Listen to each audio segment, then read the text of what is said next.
The canopy would not open, smoke curled behind the instrument panel, and the young pilot trapped inside knew exactly what that meant.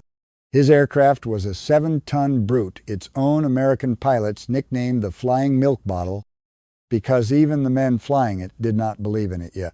Too fat to turn, too heavy to climb, doomed the moment a lean, snarling Focke-Wulf locked onto its tail. That was the verdict on the P-47 Thunderbolt before Colonel Hubert Zemke ever climbed into one. On June 26, 1943, over the skies of France, Lieutenant Robert Johnson took more than 200 cannon and machine gun hits in a single dogfight.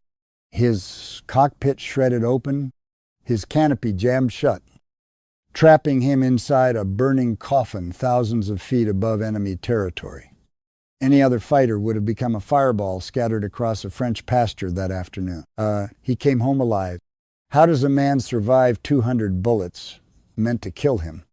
How does the ugliest, most mocked fighter plane in the sky turn into the most feared machine in the entire 8th Air Force?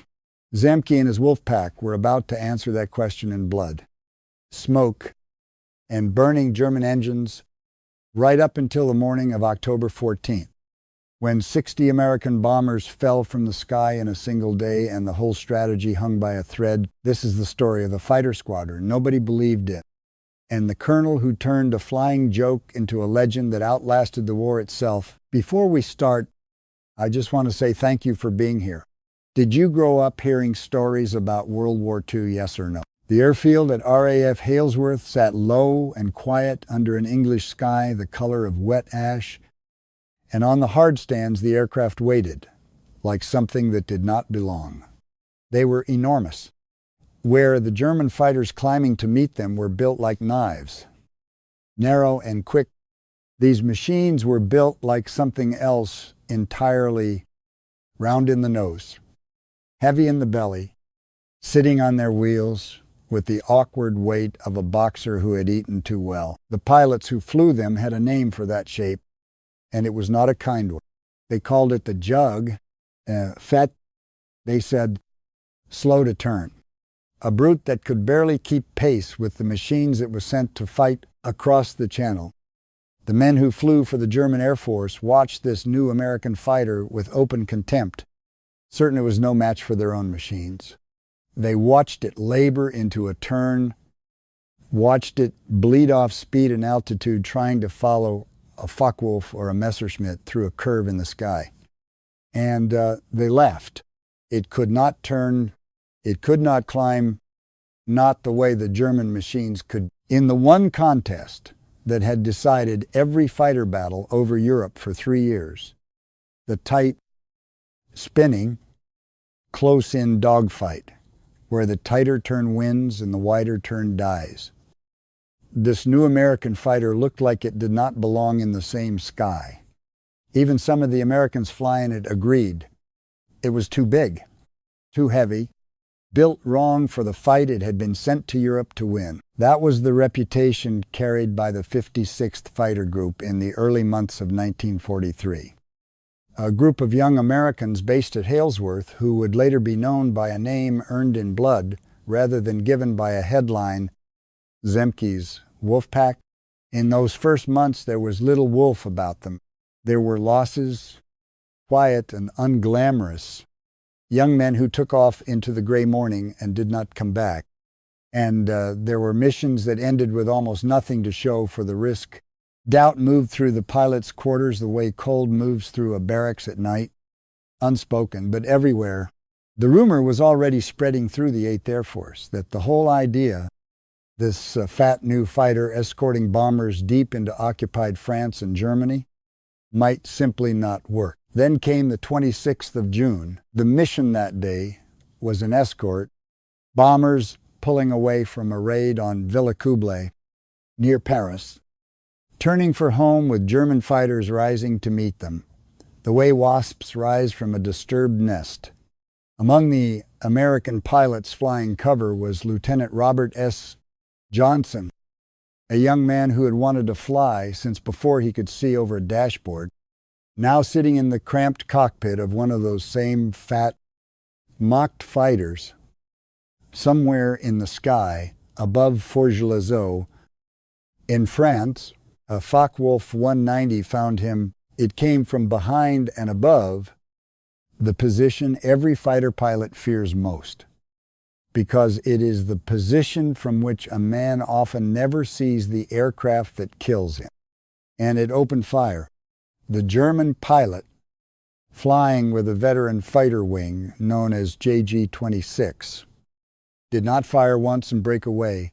He stayed on Johnson's tail, and he kept firing and firing in long, merciless bursts that walked up the fuselage of the American fighter like something hammering nails into a coffin. Picture it, not as a statistic, but as it happened, second by second, inside a cockpit no wider than a coffin itself. The thud of impacts, not one or two, but dozens, then dozens more, metal shrieking against metal, the whole airframe shuddering under a storm of lead and steel. 20-millimeter cannon shells, the kind that do not simply punch a hole but detonate on impact, tearing structure apart from the inside, slammed into the plane again and again. By the time it was over, more than 200 rounds had struck Johnson's fighter. 21 of those were cannon shells. Not machine gun rounds, but cannon shells. Each one capable of taking a wing off a lesser aircraft in a single strike. The canopy jammed shut, sealed by the damage, trapping Johnson inside a machine that was now, by every reasonable expectation, supposed to be his coffin. He was wounded, cut by fragments of his own shattered cockpit, blood running down into his flight suit, smoke curled somewhere behind the instrument panel. Any man in that seat had every right to believe he was already dead and simply had not caught up to the fact yet. And still the aircraft flew. Johnson did not put the plane down in some French field in a shower of spark, because there was no time for that and no way to do it, with the canopy sealed shut around him like a lid. He flew it wounded, trapped, trailing damage that should have brought down anything else in the sky over Europe that summer. He flew that battered fighter back across the channel. And he did not crash land. He did not belly it in. He brought it down under its own power onto the runway at RAF Manston, on its wheels, under control, the way a pilot brings home an aircraft that is merely tired rather than dying. Ground crews who ran out to meet that aircraft when it rolled to a stop said little at first, because for a moment there was nothing to say. They stood looking at a fighter plane that had absorbed the kind of punishment that should not have left a survivor attached to it. And there was a survivor attached to it, climbing stiffly out of the cockpit, bleeding, exhausted, alive. This was the moment the reputation began to crack, because the men on the ground crew, and soon enough the men in the briefing room, began to understand something. The German pilots mocking this fighter from a distance had not yet learned the hard way. The very thing that had made this aircraft an object of ridicule, its size, its bulk, its refusal to turn like a dancer, was built around a truth. Nobody had bothered to advertise.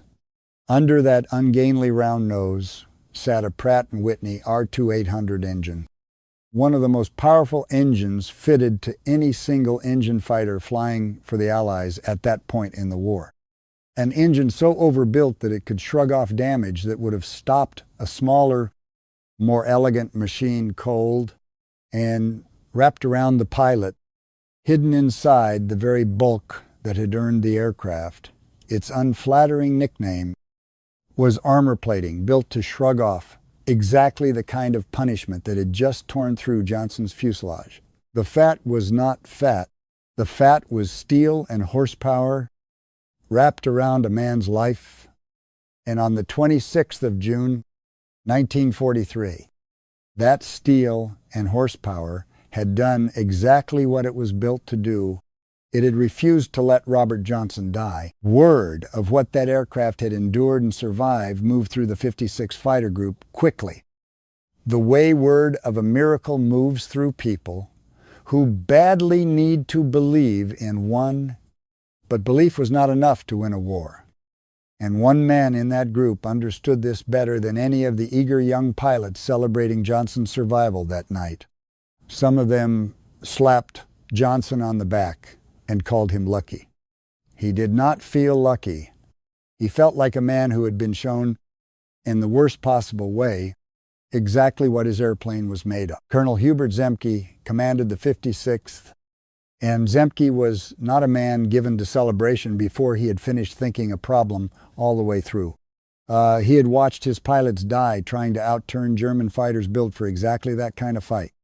Aircraft lighter, quicker in the roll, deadlier in the tight, spinning duel that had defined fighter combat since the first war in the air. He had watched young men with more courage than judgment try to prove that the machine they had been given could do what it could not do, and he had buried some of them for it. Johnson's shredded, bullet-riddled fighter, sitting on the tarmac at Manston, told Zemke something else. It told him what the aircraft actually was, not what pilots wished it were. It could not turn with a Focke-Wulf. It never would, but it could dive faster than anything the enemy had in the sky. And it could absorb punishment that would kill any aircraft trying to match it turn for turn. And an aircraft that could dive away from any pursuer and come back armored and unafraid did not need to win the old fight at all. It needed a new one entirely. Zemke began building that new fight in his head almost immediately. A doctrine built not on imitation of the enemy, but on refusal of the enemy's terms altogether. Hold altitude. Wait. Choose the moment. Dive onto the enemy from above with a speed advantage. No German fighter could match. Fire in that single committed pass, and then climb away using the very dive speed that had brought you down, back up into the safety of altitude before the enemy could ever turn to follow. Down, strike, and up again, a vertical hammering rhythm that the pilots who flew it would later give a name. Zemke's fan, though in that first raw shape it was simply a colonel refusing to accept a dead man's tactics for a living man's airplane. Zemke was not an easy man to fly under, and none of the young pilots under his command would have called him warm. He was rigid about discipline in a way that grated against men barely out of their 20s who wanted glory more than they wanted procedure. And he enforced formation discipline and fire discipline with a coldness that made him respected long before it made him liked.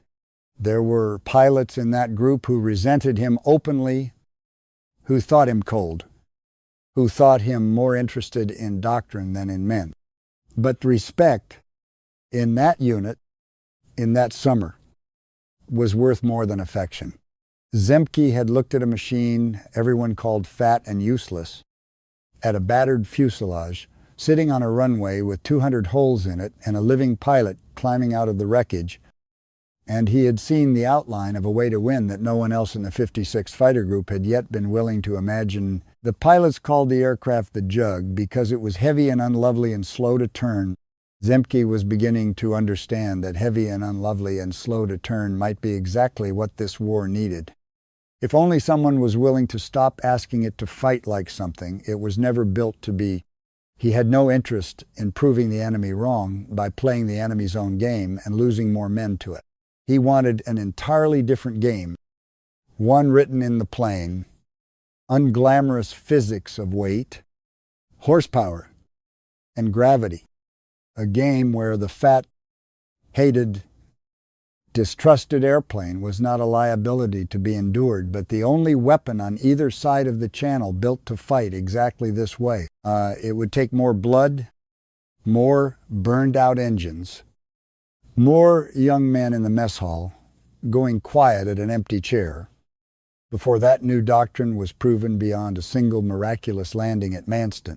But the seed of it had already been planted in the space between a canopy that would not open and a runway that received a wounded, battered, unmistakably alive American fighter without ceremony, exactly the way it was built to. By the middle of the summer of 1943, the men of the 56 Fighter Group had stopped laughing at the P-47. Nobody called it a fat, useless thing anymore. Not out loud. Anyway, the airplane had earned something rarer than affection. It had earned trust, and trust in a war being fought at 25,000 feet in machines that could kill you a dozen different ways before you ever saw the enemy was worth more than love, but trust in the machine was not the same as trust in the mission. And in August of that year, the mission itself was about to change in ways that no amount of faith in Pratt & Whitney engineering could fix. The target was Schweinfurt and Regensburg, two names that would follow the airmen of the 8th Air Force for the rest of their lives, whispered later in reunion halls and veterans' homes with a particular weight, the kind of weight reserved for words that means something happened there that changed you. On the 17th of August, 1943, the 8th Air Force launched one of the most ambitious bombing operations attempted up to that point in the war. Hundreds of B-17 flying fortresses, formed into tight combat boxes, designed to protect each other with overlapping fields of fire, rose off the runways of eastern England before dawn. Their target was the ball-bearing factories of Schweinfurt and the Messerschmitt assembly plants at Regensburg. Industrial arteries that fed the German war machine, destroy them. The planners believed, and you could choke the supply of engines and bearings that kept the Luftwaffe's fighters in the air and kept German tanks rolling east and west. It was a beautiful theory. Like most beautiful theories about air power, in 1943, it did not survive. First contact with the distance involved, the bombers would have to fly deep into Germany, farther than almost any mission before it, deep enough that the escorting fighters, even the sturdy, long-legged P-47s of the 56th, could only go partway. There was a line on the map, an invisible fence, drawn not by tactics but by fuel gauges, beyond which no American fighter could follow. Everyone who flew that day knew where the line was. Everyone who flew that day dreaded reaching it. Colonel Hubert Zemke put his group up early into the cold, thin air over the Low Countries, arranged now, not in the loose gaggles of dogfighting fantasy, but in the disciplined altitude-holding formations. He had spent the summer drilling into his pilots, keep height, keep the sun, dive, fire, climb away, do not linger, do not chase a kill into a turning fight where a Focke-Wulf or a Messerschmitt could outturn you and make you pay for your pride. Among the pilots climbing into the escort formation that morning was Captain Walker Mahurin, a sharp-eyed, technically minded flyer. The other man had already started calling Bud a nickname that stuck to him, the way nicknames stick to men who are good at their jobs without needing to say so. Mahurin was not the loudest personality in the squadron.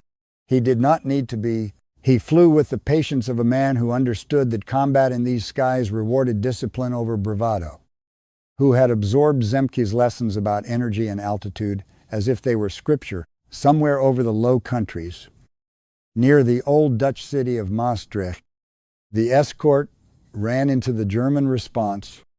The Luftwaffe had scrambled everything it had to meet the bomber stream, and among the German formations rising to intercept was a group of Jagdgeschwader, 26, the storied fighter wing that had already crossed paths with the 56 once that summer.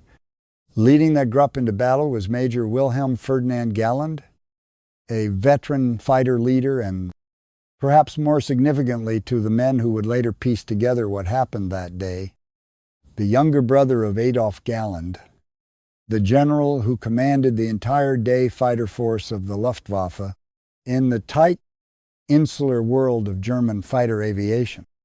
The Galland name was almost royalty.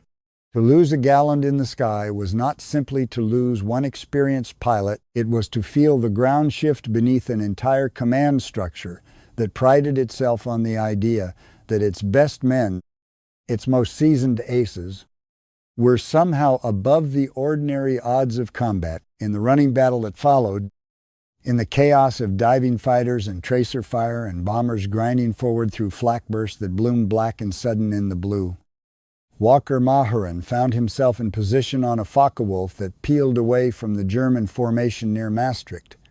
What exactly passed through his mind in those seconds? No recording exists to tell us. Combat at that speed does not leave room for reflection. There is only the sight picture, the closing rate, the trigger. Mahurin fired. The German fighter went down. It would later be established through the slow and imperfect process by which the Allies matched claims against what could be confirmed of German losses, that the fighter Mahurin shot down near Maastricht that day was flown by Wilhelm Ferdinand Galland. He is credited in the histories that have tried to reconstruct that chaotic afternoon with the kill that took the life of Adolf Galland's younger brother. It is not a claim that can be stated with the flat certainty of a court record. Aerial combat in 1943 was fought in 3 dimensions at closing speeds that scrambled memory even as events unfolded, and more than one pilot in more than one Air Force sometimes claimed the same falling aircraft. But the weight of the evidence then and since has settled on Mahurin as the man believed to have ended Wilhelm Ferdinand Galland's war. For the German side, the loss landed like a thunderclap. The Luftwaffe of 1943 still ran, in part, on the mythology of its aces, men whose names had been built up in newsreels and propaganda as symbols of German mastery of the air. Losing an experienced Gruppenkommandeur was a blow to any fighter wing.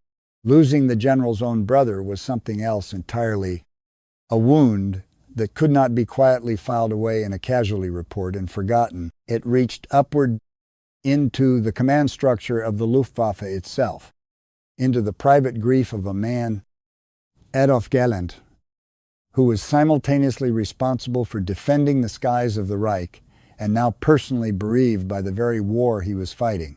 Whatever else the day cost the Americans, and it cost them heavily, the death of Wilhelm Ferdinand Galland was a signal sent straight into the heart of the German fighter command, a signal that read unmistakably that no name, no lineage, no reputation built over years of combat made a man safe in this sky.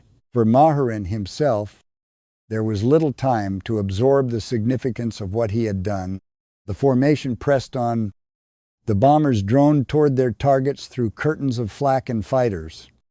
And the 56th, low on fuel, as always, eventually had to turn for home, leaving the heavy bombers to finish the deepest, most dangerous leg of the mission on their own. It was a pattern that would repeat itself and repeat itself again through that autumn, a pattern that the pilots of the 56th felt in their stomachs every time they banked west and left the bomber stream behind. Still deep in hostile sky, still a long, long way from safety, it was in the same stretch of hard, punishing missions that summer and into early autumn that another story took shape. A smaller story in the scale of the war, but a larger one in what it revealed about the men flying these machines. Lieutenant Robert Johnson had already, by this point, become known throughout the group as a pilot with an appetite for combat that bordered on the reckless. He was the kind of flyer who did not merely want to survive an escort mission, he wanted a kill. He wanted the German fighter falling in flames beneath him. Confirmed, counted, entered into the record. It was the same hunger that had, weeks earlier, helped him walk away from an airplane that should have killed him. An airplane so shredded by enemy fire that men who inspected it afterward struggled to understand how it had stayed in the air. That hunger had not cooled with time. If anything, having survived what he survived, Johnson seemed to believe he had been given license to press his luck further, not less. On one of these escort missions that same summer, Johnson spotted an opportunity too tempting to leave alone. A German fighter, damaged or simply isolated from its formation, presented itself somewhere below and ahead of the bomber stream, an easy target for a pilot willing to break away and take it. Zemke's doctrine was clear on this point, clear in a way that left no room for interpretation.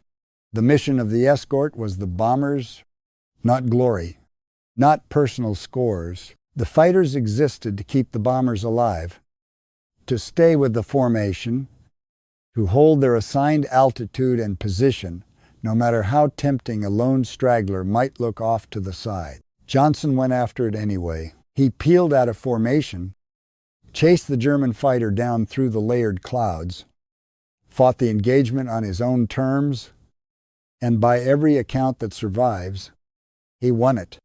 Another kill went into his logbook, but the chase had taken him away from his squadron, away from his assigned escort position, and it had taken time he did not have to spare.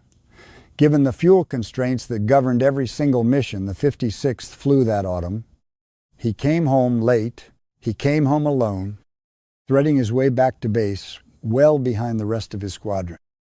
His fuel gauge no doubt sitting closer to empty than any sane pilot would have liked. What waited for him on the ground was not celebration. Colonel Zemke did not run his group by half measures, and he did not make exceptions for pilots who happened to be good at killing German. A fighter escort that broke formation to chase personal kills was a fighter escort that left bombers exposed, even if only for a matter of minutes. Even if the gap closed again before any harm came of it, discipline in Zemke's mind was not anicete. It was the entire foundation on which the group's survival and the survival of the men in the bombers they were sworn to protect actually rested. A pilot who broke that discipline for the sake of his own record was gambling with lives that were not his. To gamble with, Johnson was called in and told in terms that left nothing to the imagination, exactly what his commanding officers thought of what he had done. It was not a quiet word. It was a dressing down delivered by Zemke and by other senior officers in the group, the kind of reprimand that stings worse than any wound, because it comes from men whose respect a pilot actually wants. The kill stood. Nobody could take that away from him, and nobody tried, but the manner in which he had gotten it, the abandonment of his position, the disregard for the very tactics that Zemke had built the group's new identity around, was treated as a serious lapse, not a footnote to be waved away because the outcome had turned out fine. It is worth sitting with this moment, because it tells you something true about Robert Johnson that the easy version of his story tends to smooth over. He was not a flawless hero, assembled for a recruiting poster. He was a young man with a genuine gift for aerial combat and a genuine weakness for the thrill of it. A weakness that had nearly gotten him killed once already, and that, left unchecked, could easily have gotten other men killed too. The war did not care how good your reflexes were if your judgment failed at the wrong altitude, at the wrong moment. With bombers, depending on you to be somewhere, you were not. Johnson took the reprimand. He kept flying, and whether the lesson fully changed him or simply taught him to be more careful about when and where he broke the rules, the incident remained on the record as proof that heroism in this war always came bundled with human failing, and that even the most gifted pilots had to answer to a discipline greater than their own appetite for glory. Through September and into October of 1943, the 56th Fighter Group kept flying, kept refining, kept testing the tactics Zemke had spent the summer building out of frustration and hard experience. The dogfight The old romantic notion of two fighters circling each other in a spiraling duel until one pilot's skill or luck won out had been all but abandoned. In its place stood something colder and more effective, a doctrine built entirely around the strengths of the airplane itself. Hold altitude. Use the dive. The P-47, heavy as it was, could outdive almost anything the Luftwaffe put into the air. And that heaviness, once scorned as the airplane's great flaw, had become its greatest weapon. What had once been a raw idea born in the space between Johnson's jammed canopy and a runway at Manston was now muscle memory. Zemke's fan drilled into every pilot in the group, and the kill tallies climbing week after week were the only argument anyone still needed. October became the proving ground, mission after mission. The results spoke for themselves in a way that even the most stubborn skeptics in the group could no longer dismiss. On the 4th of October, the 56th flew escort for a bombing raid against Frankfurt, and the results were markedly better than anything the group had managed earlier in the year. The old approach, the tangled, swirling combat that bled altitude and fuel and left pilots vulnerable the moment they committed to a turning fight, was gone. In its place was something that looked, for the first time, like a system, a repeatable, teachable method that turned individual pilot skill into a force multiplier rather than a gamble. Zemke had been right. The airplane everyone had laughed at in the spring had, in the hands of pilots flying his tactics, become one of the most effective fighters over Europe. But October of 1943 was not going to let anyone forget, not even for a month, that tactical brilliance and strategic victory were not the same thing. And the day that taught that lesson taught it in blood and burning aluminum scattered across half of Germany. Arrived on the 14th of October, history would come to call it Black Thursday. The target, once again, was Schweinfurt, the ball-bearing factories that had survived the August raid, battered but functioning. Factories, the planners of the 8th Air Force, were determined to finish off once and for all. It was to be an even larger effort than August. More bombers, a heavier weight of explosives, a mission meant to settle the question of Schweinfurt permanently. And once again, the mission plan ran headlong into the same unforgiving arithmetic that had shaped the August raid. The distance to the target was simply too great for the fighters. The P-47s of the 56th and the other escort groups could shepherd the bomber stream partway into Germany, could fight off the first waves of German interceptors, could use every trick and every advantage that Zemke's new tactics had given them. But at a certain point on the map, the fuel gauges made the decision that no pilot, no commandant, no general back in England could override. The fighters had to turn for home, and when they turned, the bombers kept going alone. What happened to the unescorted bomber stream over Germany that afternoon has been described by the men who lived through it and by the historians who studied it afterward as one of the worst days in the history of American air power. The Luftwaffe, given a clear stretch of sky in which to operate without American fighters overhead, threw everything it had at the B-17 formations. Wave after wave of German fighters tore into the bomber boxes and the big four-engined fortresses. For all their defensive firepower, for all the 50 caliber machine guns bristling from every turret, could not hold off an enemy fighter force, operating with total freedom in the one stretch of sky where no friendly fighter could reach them. By the time the bombers finally turned for England, 60 of them had gone down over Germany. 60 aircraft carrying crews of young men, most of them barely into their 20s, who either died in the wreckage or spent the rest of the war as prisoners.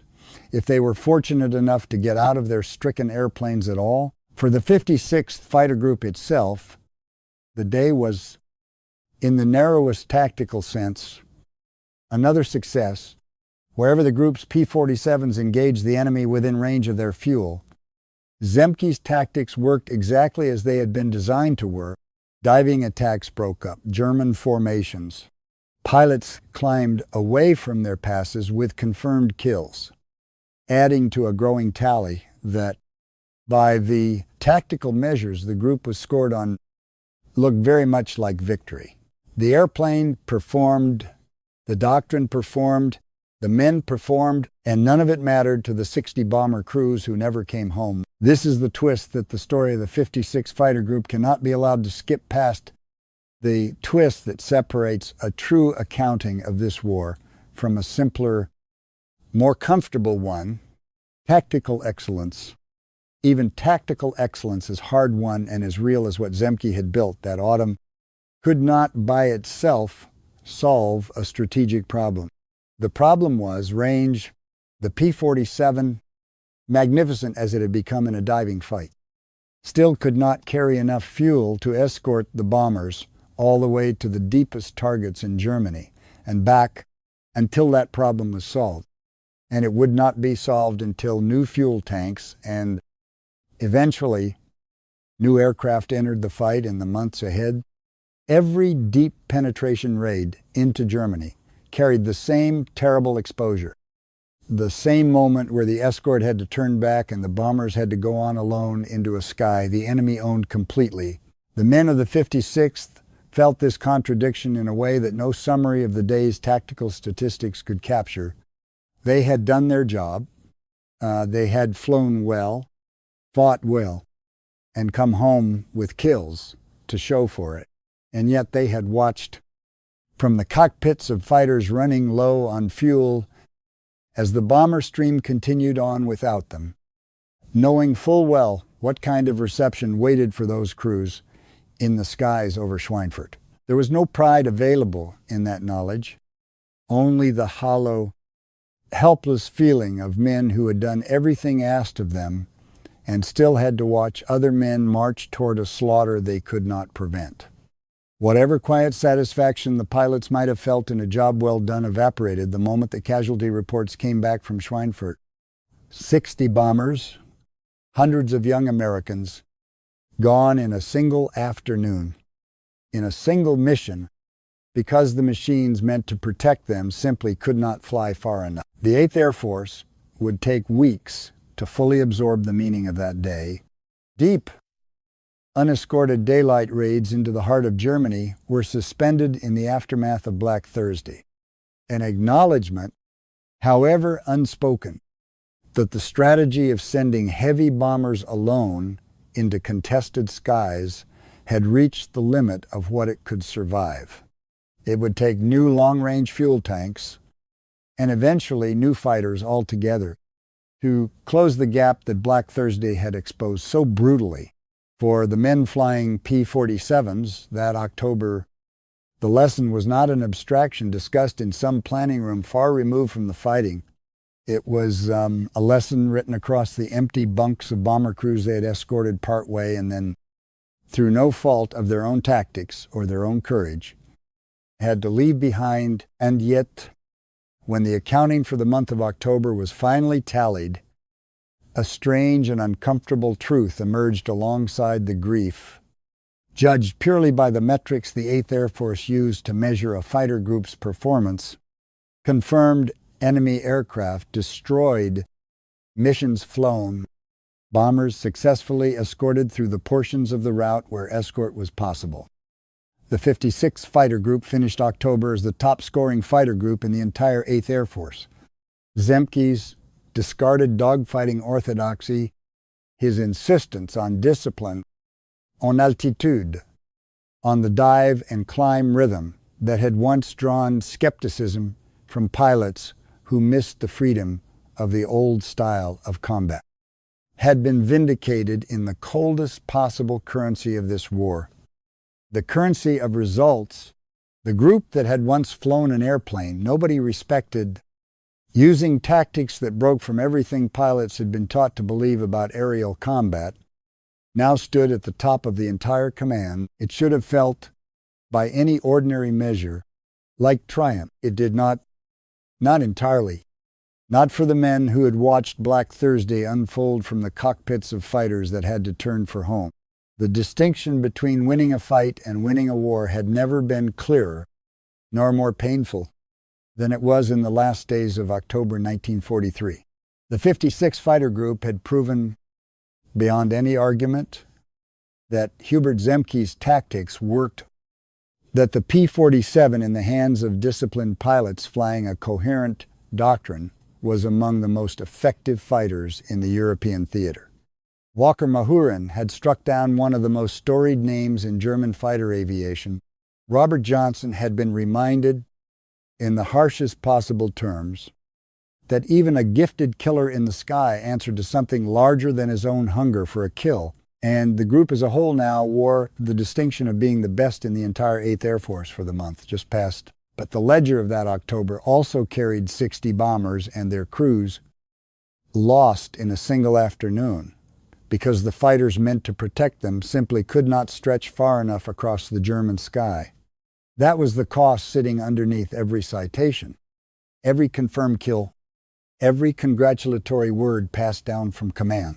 The men of the 56th had won every fight. They were allowed to fight the war itself, deeper into Germany than their fuel tanks could follow, was a different and far crueler contest, one that no amount of discipline or tactical brilliance could yet resolve. Somewhere over the horizon, a solution was coming, a fighter with the legs to go all the way to the target and back, a modification that would finally let American fighters fly with the bombers into the deepest, darkest reaches of the Reich. But it had not arrived yet, and until it did, every mission still carried within it the shadow of Black Thursday. The knowledge that victory in the sky and victory in the war were, for now, still two very different things. The winter of 1943 had ended in fire over Schweinfurt, and the entire 8th Air Force had learned the same brutal lesson written in aluminum and blood. A fighter could only protect what it could reach. Beyond that invisible line in the sky, the bombers flew alone, and the bombers died alone. Hub Zemke understood this better than any man in England, because his pilots had watched it happen from above, screaming into their radios as friends who could not follow them any farther. But engineers do not accept limits as permanent. Through the closing months of 1943 and into the first weeks of 1944, ground crews at Halesworth began bolting something new beneath the bellies of the Thunderbolts. External fuel tanks, simple in concept, awkward in practice. They hung under the fuselage like a second, temporary heart, feeding the engine until they ran dry and could be dropped away, tumbling silently toward the earth far below. It was not elegant. It was not glamorous. But it changed everything. By February of 1944, as the Allies launched the air campaign that would come to be known as Big Week, the Wolfpack's Thunderbolts were flying with a reach that would have seemed impossible only months before. The range problem exposed so cruelly on Black Thursday was not fully solved. Nothing about war is ever fully solved. But it was answered Tang be Tang, mission by mission. And the men who had once watched helplessly as bombers vanished into contrail and smoke now found themselves pushing deeper into the Reich than they had ever imagined. Then came the 6th of March, 1944. On that morning, the 8th Air Force sent its heavy bombers toward the beating heart of Nazi Germany itself. Berlin, the city that had once seemed untouchable, ringed by flak batteries and fighter squadrons, now lay within reach of American bombs, and for the first time, American fighters flew deep enough to escort them there. The 56th Fighter Group was among the very first American fighter units to ride alongside the bombers all the way to that infamous skyline. The external tanks doing the quiet, unglamorous work of keeping the Thunderbolts fueled far past what anyone had once thought possible. It was a strange kind of victory. There were no medals for fuel tanks. No newsreel narrator praised the men who had figured out how to hang a metal canister under a wing.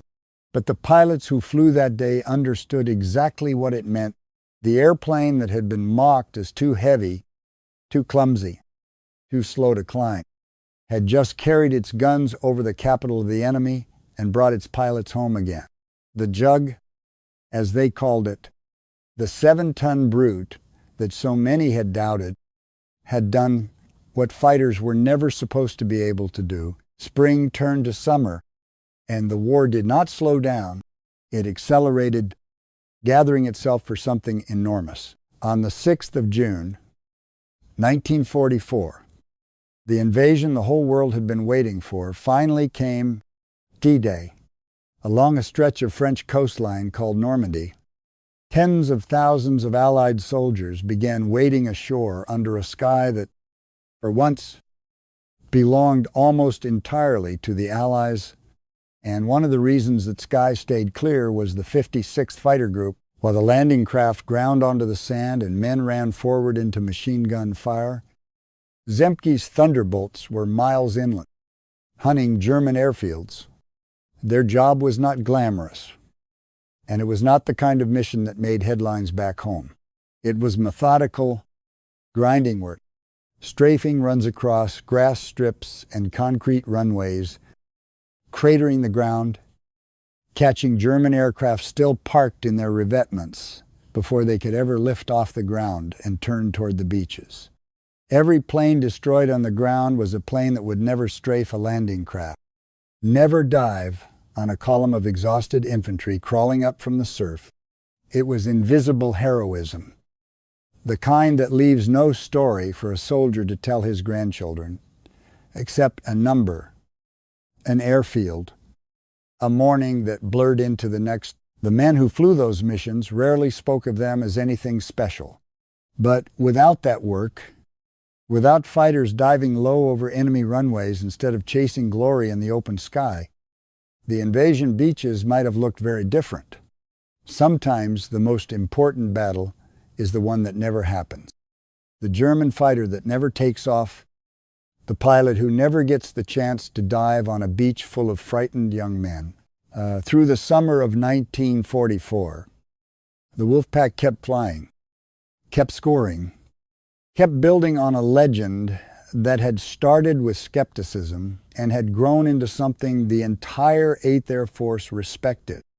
And it was in the middle of that summer, on the 20th of July, 1944, that the story took its first great turn. Francis Gabreski had flown 193 combat missions. Think about that number for a moment. 193 times he had climbed into a cockpit not knowing if he would climb back out of it. He had become the leading American ace in the European theater, a quiet, careful pilot who had turned discipline into a kind of armor. He was due to go home. His orders were cut. The war, for him, was supposed to be over. He decided to fly one more mission first. It is a decision that echoes through military history, whispered in 100 different forms. One more flight, one more patrol, one more chance to add to a legacy that already needed no additions.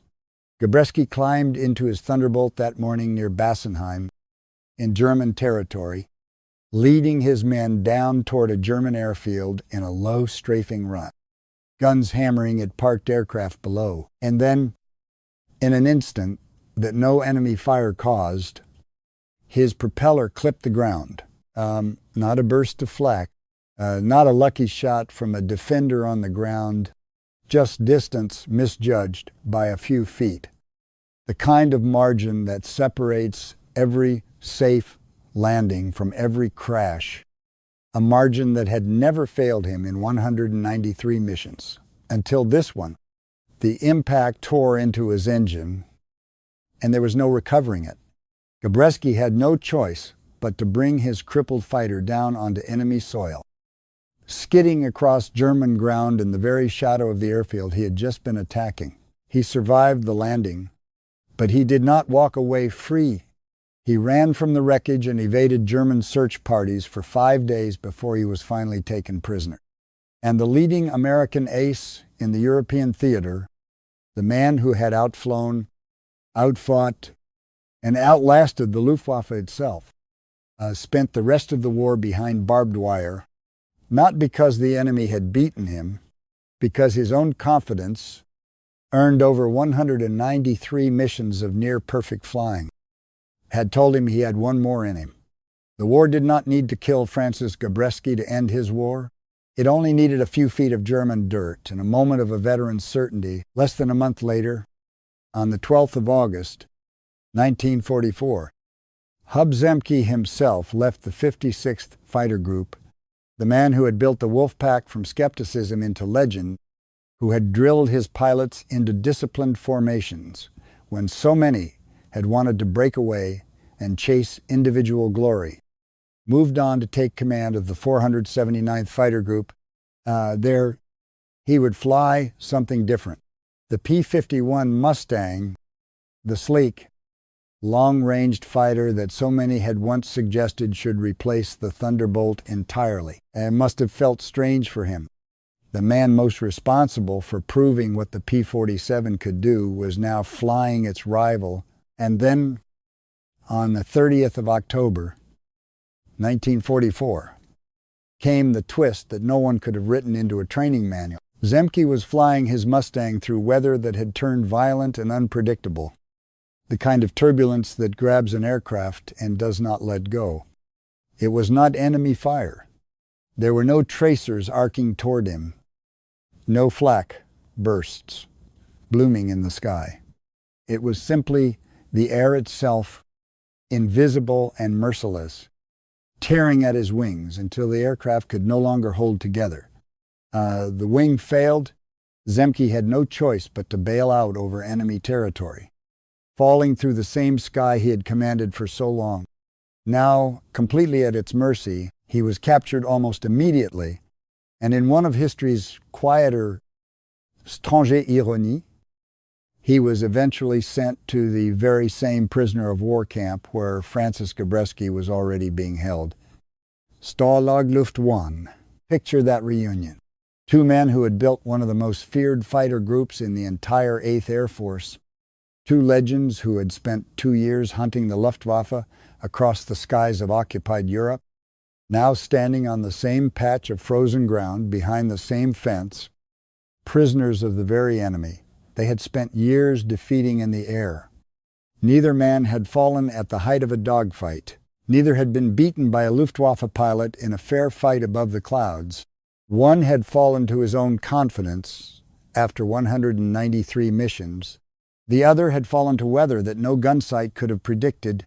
War, it turned out, did not need enemy bullets to end even its greatest legends. Sometimes it only needed a few feet of misjudged altitude or a pocket of violent, indifferent air. By the time the guns of Europe finally fell silent, the 56 Fighter Group's record stood as something almost unmatched in the history of American air power. 677.5 German aircraft destroyed in the air. Some records placing the number closer to 600, 74.5, depending on how the accounting was done. Either way, it was the highest total of any fighter group in the entire 8th Air Force. And through every single one of those missions, from the doubt-filled days over the English Channel to the deep strikes over Berlin, the group had never once traded its P-47 Thunderbolts for the sleeker Mustang. Everyone else seemed to prefer. It was the only 8th Air Force fighter group to fly the Thunderbolt from the first mission to the last. The aircraft that had been mocked as a fat lumbering brute, too heavy to climb, too slow to turn, unworthy of the graceful men who flew Spitfires and Mustangs, had become one of the greatest fighting legends the 8th Air Force ever produced. It did not win that reputation through elegance. It won it through steel, through weight, through the simple, stubborn fact that it could absorb punishment no other fighter could survive, and still bring its pilot home. In the end, that was the only beauty that mattered.